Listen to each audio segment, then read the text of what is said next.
Here are 5 stupid things I've noticed since last time. The president's new clothes. When President Obama's press conference last month was over, all anyone could seem to talk about was his tan suit.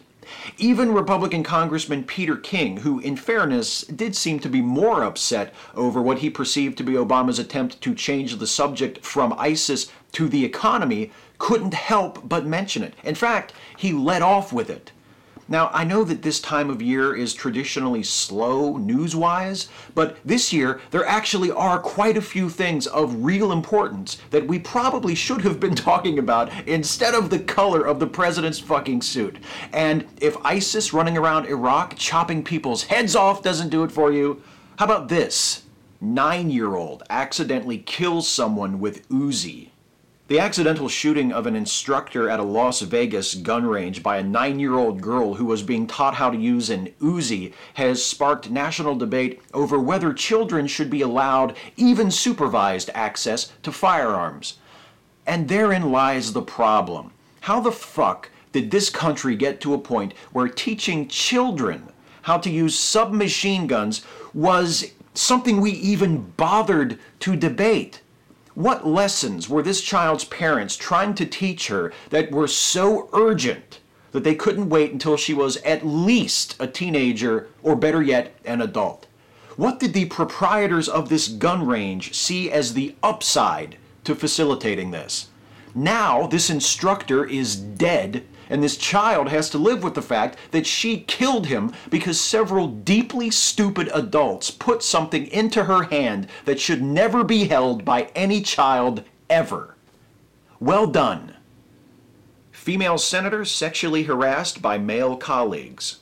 In an interview published last month, Democratic United States Senator Kirsten Gillibrand described how some of her male fellow legislators have made sexist comments regarding her weight and her looks. In response, Republican Senator Ron Johnson declared that such sexual harassment is beneath the dignity of members of the United States Congress and promised that all sexual harassers would be exposed and publicly reprimanded.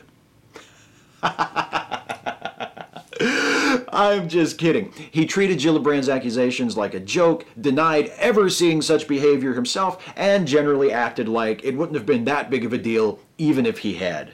Because fuck that bitch if she can't take a compliment, am I right?